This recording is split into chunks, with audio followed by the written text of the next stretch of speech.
સમાજ અને રાજકારણ એક જ સિક્કાની બે બાજુઓ છે. બંને એકબીજાના આધારે પોતાનું અસ્તિત્વ ટકાવે છે. પણ આ બંનેમાંથી મોટું કોણ? આ બંનેમાંથી જરૂરી કોણ? જો કે આ પ્રશ્નો આજે જ ઉઠ્યા છે એવું તો નથી. આ પ્રશ્નો તો વર્ષોથી ઊભા જ છે અને ફરી એકવાર બગદાણાની ઘટનાએ આ જ પ્રશ્નો ઊભા કર્યા છે. એક જનપ્રતિનિધિ જે જનતાના મતથી ચૂંટાયા છે, વળી જેમાં મોટો ફાળો એમના સમાજનો જ છે, એ જનપ્રતિનિધિએ પોતાના સમાજ માટે કામ કરવાનું કે જાહેર જનતા માટે? ચૂંટણીમાં મત તો અન્ય સમાજે પણ આપ્યો હશે, તો આ જનપ્રતિનિધિઓ ક્યારેક કેમ અચાનક સમાજના આગેવાન બની જાય છે? આવા જ અનેક પ્રશ્નો પર આજે કરીશું ચર્ચા. જય હિન્દ. BSI TV ન્યૂઝ પર વિચાર વિમર્શ સાથે હું છું નિધિ ગઢવી. ભાવનગરના બગદાણામાં બનેલી ઘટનાએ આપણને અનેક મુદ્દાઓ પર વિચારતા કરી દીધા છે. એમાં હજુ કેટલાય પાસાઓ એવા છે જે બરાબર ગોઠવાયા નથી. આ કેસને શરૂઆતથી સમજવાનો પ્રયત્ન કરીએ તો ખબર પડે કે અમુક પોઈન્ટ્સ એવા છે જે હજુ સમજી નથી શકાયા. મુંબઈના કાંદીવાલીમાં એક ડાયરો યોજાય છે. આ ડાયરામાં માયાભાઈ આહિર કલાકાર તરીકે હાજરી આપે છે. ત્યાંના ધારાસભ્ય યોગેશભાઈ સાગરને બગદાણા ગુરુ આશ્રમના મેનેજિંગ ટ્રસ્ટી તરીકે સંબોધે છે.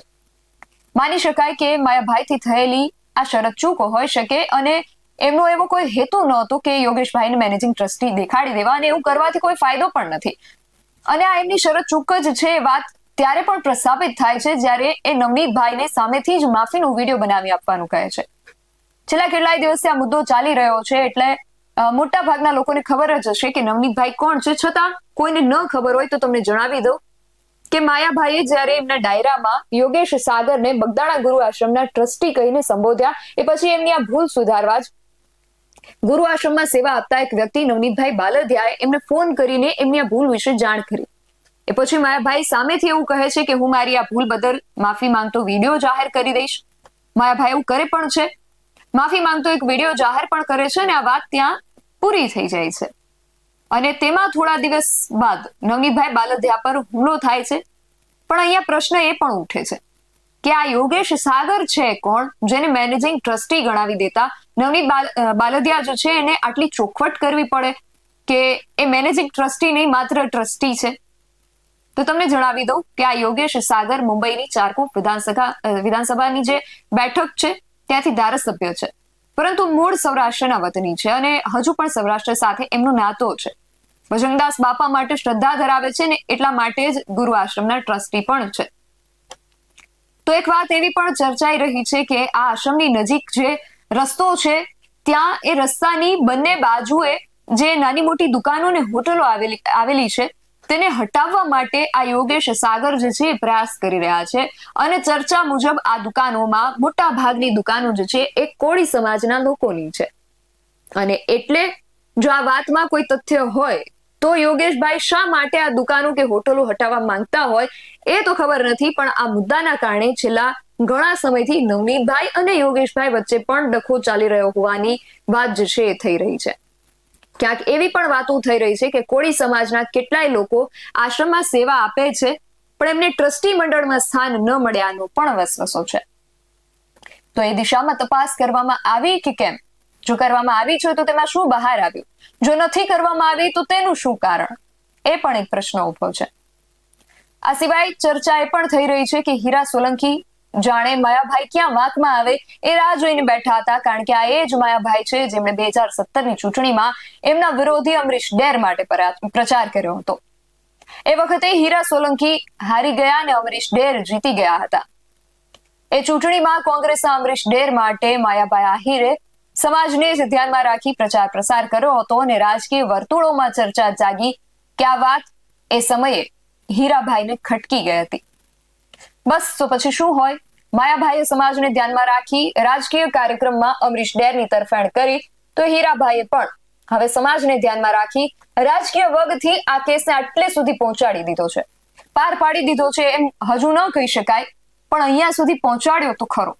પીઆઈની બદલી, SITની રચના, આ બધું આ વ્યક્તિગત મુદ્દાને અપાયેલા રાજકીય રંગ સિવાય લગભગ શક્ય હતું જ નહીં. બગદાણાનો આ મુદ્દો એવો છે જેની શરૂઆત તો વ્યક્તિગત રૂપે થઈ નવનીતભાઈએ વ્યક્તિગત રૂપે માયાભાઈને ફોન કર્યો અને પછી તેમના પર હુમલો થયો. એમાં પણ સમાજ ક્યાંય પણ કારણભૂત નહોતો. પણ પછી આજે આખો મુદ્દો છે, મુદ્દામાં સમાજના રાજકીય આગેવાનોની એન્ટ્રી થતા આ મુદ્દો સામાજિક અને રાજકીય રંગ લઈ બેઠો. જોકે આવી જ રીતે આજથી લગભગ 1 વર્ષ પહેલા, 1 વર્ષથી પણ લગભગ વધુ સમય થયો છે, જસદણના વિછિયામાં ઘનશ્યામ રાજપરાની હત્યા કરી દેવામાં આવી હતી. આ ઘનશ્યામ રાજપરા પણ કોળી સમાજમાંથી આવતા હતા. નવનીત બાલોદિયાની મદદે આવેલા આટલા બધા સામાજિક અને રાજકીય આગેવાનોમાંથી અમુક જ એવા આગેવાનો હતા જેમણે ત્યાં પણ પોતાની સામાજિક ફરજ નિભાવી હોય. અને 1 વર્ષ પહેલાની ક્યાં વાત કરવી, હમણાં જ બગદાણાની આ ઘટના બાદ ભાવનગરમાં જ કોળી સમાજના એક વ્યક્તિની હત્યા સમાજના જ અમુક લોકો દ્વારા કરી નાખવામાં આવી. અને અમને મળેલી વિગતો મુજબ એક પણ રાજકીય કે સામાજિક આગેવાન મૃતકના પરિવારની મુલાકાતે નથી ગયા. જોકે આ હત્યાના જે આરોપીઓ છે એમને ઝડપી લેવામાં આવ્યા છે, પરંતુ પોતાના સ્વજનને આવા અપમૃત્યુમાં ગુમાવનાર પરિવારને સાંત્વના આપવા પણ કોઈ નથી ગયું. ત્યારે પણ પ્રશ્ન ઉઠે કે આ સમાજ સેવીઓ કે રાષ્ટ્ર સેવીઓની સેવામાં આ વિરોધાભાસ કેમ? લોકો એવી અપેક્ષા રાખતા હોય કે અમારા ચૂંટાયેલા પ્રતિનિધિ ન માત્ર પોતાના સમાજ પણ દરેક સમાજના લોકો માટે કામ કરે. હીરા સોલંકી જ્યારે નવનીત બાલદિયાને મળવા ગયા ત્યારે તેમણે જાહેરમાં એવું કહેલું કે ભવિષ્યમાં કોઈ કોળીનો ચાળો ન કરે ને એવું કંઈક કરી જવાનું છે, જે એક જનપ્રતિનિધિ પાસેથી અપેક્ષિત ન હોય. એમણે ત્યાં એવું કહેવું જોઈતું હતું કે કોઈ પણ નિર્દોષ માણસનો ચાળો ન થવો જોઈએ. એ કયા સમાજમાંથી આવે છે એ જોવાનું રહેતું જ નથી. જોકે એમણે પછી એવું કહ્યું હતું કે આ કોઈ બે સમાજ વચ્ચેની વાત નથી. હીરા સોલંકીની જે આ બંને વાતો છે એને એકવાર સાંભળીએ. હું એટલા માટે અહીંયા આવ્યો છું, સાંભળજો, હું એટલા માટે અહીંયા આવ્યો છું કે ભવિષ્યમાં છે ને કોઈ કોળીનો ચાળો ન કરે ને એવું કરીને જવાનું છે મિત્રો. બહુ કોળી સમાજે સહન કર્યું છે, એક વાત સમજજો. ગુજરાત ભરમાં કોળી જેટલા છે એટલાને વાત કરવા સંદેશો આપવા માંગુ છું ને આમ મીડિયાના મારફતે હું કહેવા માંગુ છું મિત્રો, એક વાત સમજજો તમે બધા.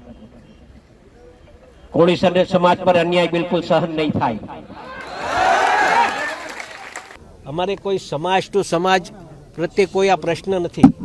સમાજ વર્સિસ સમાજ કોઈ છે નહીં, કોઈ રાજકીય પ્રશ્ન નથી. પહેલી વાત આપના માધ્યમથી કહેવા માંગુ છું કે લોકો જે વાત કરતા હોય આપના માધ્યમથી હું આટલું સ્પષ્ટ કહી દઈશ કે કોઈ રાજકીય આ પ્રશ્ન છે નહીં, કોઈના પર દાવ લેવા જેવી વાત છે નહીં. નવનીતભાઈને ન્યાય મળે અને સાચી દિશામાં ક્યાંક એવું લાગે છે નવનીતભાઈને કે ભાઈ આ સાચી દિશામાં તપાસ નથી થઈ રહ્યો અને એના કારણસર આ તપાસ થવી જોઈએ અને આ તપાસ બીજા કોઈને સુપૃત કરે, ડીઆઈજી લેવલે તપાસ થાય, એસઆઈટી બને, એના માટેની એક રજૂઆત થઈ છે. અને સંપૂર્ણપણે આ ન્યાય અન્યાયની લડાઈ છે, અસામાજિક કોના સામેની આ લડાઈ છે. એટલે કોઈ સમાજ અસામાજિક હોતો નથી, પણ વ્યક્તિ જે અસામાજિકો છે એને દંડ આપવા માટેને આ કાર્યવાહી કરવા માટે આખો સમાજ અમારો એક રીતે થયેલો. અને આજે સમાજના 15 ધારાસભ્ય શ્રી સૌરાષ્ટ્રના 3 સાંસદો સહિત અમે મુખ્યમંત્રી સાહેબને એક રજૂઆત કરી છે અને મને લાગે છે કે આના પર સંપૂર્ણપણે ન્યાય મળે એવું કામ થશે. જયરાજભાઈ હશે જો આમાં તોમતદાર, તો જયરાજભાઈ બી આવી જશે. જે તોમતદાર હશે, જે વાસ્તવિક, અમે કોઈનું નામ લેવા માંગતા નહીં, પણ ક્યાંક ને ક્યાંક એવું લાગે કે કદાચ કોઈક આમાં વ્યક્તિગત કોઈ સંડોવણી જેની હશે એ વિઝ્યુઅલ તપાસવામાં આવશે, કોલ ડિટેલ્સ તપાસવામાં આવશે અને એમાં પછી જે કોઈ દોષી હશે એના પર કાર્યવાહી કરવામાં. અહીંયા કેન્દ્રમાં સમાજની જગ્યાએ કાયદો હોવો જોઈતો હતો, પણ એ સિવાય પણ એક વાત સમજણની બહાર રહે છે કે જે રીતે હીરાભાઈએ કહ્યું કે અમે કોઈનું નામ લેવા નથી માંગતા, પણ ફરિયાદમાં નામ જો ઉલ્લેખ કરવામાં નથી આવ્યો એ જ તો સમસ્યા છે અને એના માટે જ તો લડત છે. તો નામ ન લેવાનું શું કારણ? અને સૌથી મોટો પ્રશ્ન એ કે આ રાજ્યમાં વરઘોડાને લગતા વણ લખાયેલા 2 નિયમો છે. આપણા નાયબ મુખ્યમંત્રી એવું તો કહે છે કે બધાના વરઘોડા કાઢવામાં આવશે, પણ ખરેખર વાસ્તવિકતા કંઈક જુદી દેખાય છે. વરઘોડામાં બંધારણ લાગુ નથી પડતું. બંધારણની સમાનતા વાળી જે વાતો છે એ આ બધા આરોપીઓ માટે નથી, એ માત્ર એ આરોપીઓ માટે જ લાગુ પડે છે જે નાના મોટા ગુનાઓ કરે છે, કે એને બીજા શબ્દોમાં એ રીતે વર્ણવી શકાય કે જે આરોપીઓ સમાજમાં કોઈ પ્રતિષ્ઠા કે શાખ નથી ધરાવતા, એમના વરઘોડા નીકળે, બાકી કોઈના ન નીકળે. કાયદામાં રહેશો તો ફાયદામાં રહેશો એ સૂત્ર પણ બધાને લાગુ નથી પડતું. અહીંયા તો એ સૂત્ર લાગુ પડે છે કે નિયમો નાની માછલીઓ માટે છે, મગર માટે કોઈ નિયમો લાગુ નથી પડતા. તો વરઘોડાના આ વણ લખાયેલા પરંતુ ગૃહમંત્રી દ્વારા વારંવાર બોલાયેલા આ નિયમમાં આટલો વિરોધાભાસ કેમ, એ પ્રશ્ન પણ ઉભો છે. અને સૌથી મોટો સવાલ પોલીસ પર ઉઠે છે, જે કાયમથી આ બધા કેસોમાં શંકાના દાયરામાં જ રહેતી હોય છે. કેમ પોલીસને ત્યાં પહોંચવામાં મોડું થયું, કેમ પોલીસે ફરિયાદીના કહેવા મુજબ ફરિયાદ ન લીધી, શું પોલીસે આખા મામલામાં આખો જે મામલો છે એને બીજી દિશામાં વાળવામાં મદદ કરી? માયાભાઈ આહિરના દીકરા જયરાજ આહિર પર વારંવાર નામજોગ આક્ષેપ થઈ રહ્યા છે, તો પોલીસે તેમની પૂછપરછ કરી નથી કરી તો કેમ નથી કરી, કરી છે તો તેમાં શું સામે આવ્યું, જેવા પ્રશ્નો હજુ પણ જવાબવિહીન છે. અને સવાલ એ પણ ઉઠી રહ્યો છે કે શું ન્યાયની આશા બળવાન વ્યક્તિએ જ રાખવાની? નવનીત બાલદિયાના ભાભી સરપંચ છે, એ પોતે પણ પોતાના સમાજમાં અને રાજકીય વર્તુળોમાં પણ સારો એવો વગ ધરાવે છે, અને જે સમાજમાંથી આવે છે એ કોળી સમાજ પણ ખૂબ એકતા ધરાવતો શક્તિશાળી સમાજ છે, એટલે કદાચ આ મુદ્દો આટલો ગરમાયો. પણ આ જ ઘટના જો કોઈ સામાન્ય માણસ સાથે બને તો શું ન્યાયની આશા રાખી શકે? એની મદદ એમનો જે સમાજ છે એ એમની મદદ કરવા માટે આવશે, અને કદાચ સમાજ આવે તો પણ એ સમાજ જ ખૂબ ઓછું સંખ્યાબળ ધરાવતો કે ઓછો શક્તિશાળી સમાજ હોય તો એમના કેસમાં આવી ઊંડી તપાસની આશા નહીં રાખવાની? આવા અનેક પ્રશ્નો છે જે હજુ પણ વણ ઉકેલાયેલા જ છે.